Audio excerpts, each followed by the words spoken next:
Operation सिंदूर के बीच मोदी सरकार का यू टर्न क्यों? संसद में विपक्ष से बचने की कहानी अब आई सामने। चिदंबरम ने खोली मोदी और गृह मंत्री की परतें। शी और ट्रंप की बातों को क्यों नहीं इनकार करते?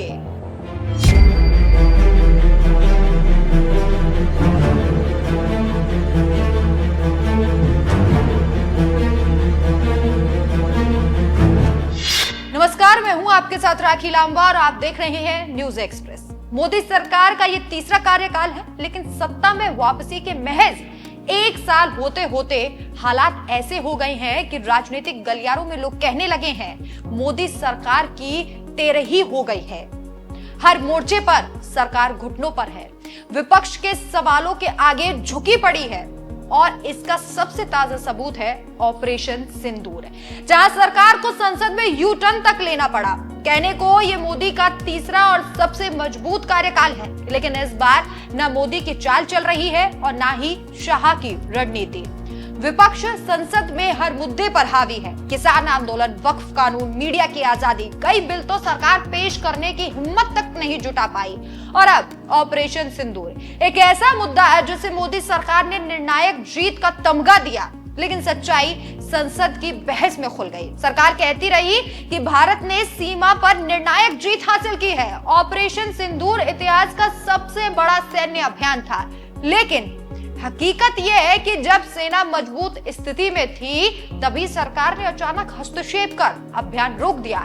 संसद में बचाव में कहा कि ऑपरेशन स्थगित कर दिया गया है, लक्ष्य पूरे हो चुके हैं, सब सामान्य है। लेकिन जानकार कहते हैं कि यह सामान्यता नहीं, बल्कि मजबूरी का नाम महात्मा गांधी वाली स्थिति है, क्योंकि सच्चाई छुपाना ही सत्ता की मजबूरी बन गई है। पूर्व वित्त मंत्री पी चिदंबरम ने संसद में सरकार की पोल खोल डाली। प्रधानमंत्री और गृह मंत्री अमित शाह विपक्ष को डांटने में हालांकि माहिर दिखाई देते हैं, लेकिन ट्रंप, शी जिनपिंग या उनके विदेश मंत्रियों की बात का विरोध करने की हिम्मत नहीं रखते। सरकार ना तो अपनी गलती मानती है और ना नुकसान स्वीकार करती है, बस शुतुरमुर्ग की तरह रेत में सिर छुपा लेती है।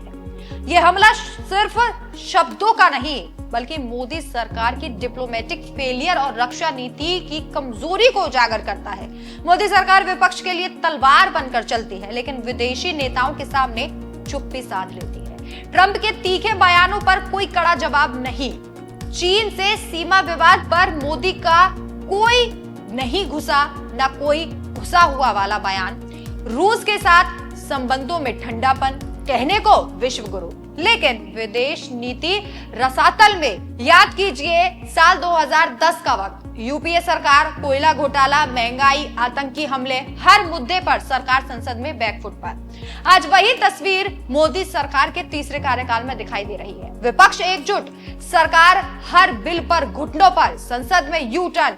इतिहास खुद को दोहरा रहा है, बस चेहरे बदले हैं। लोकसभा में मोदी ने बयान दिया, लेकिन राज्यसभा में क्यों नहीं गए? सवाल ये विपक्ष उठा रहा है, हालांकि जवाब अभी तक नहीं मिला है।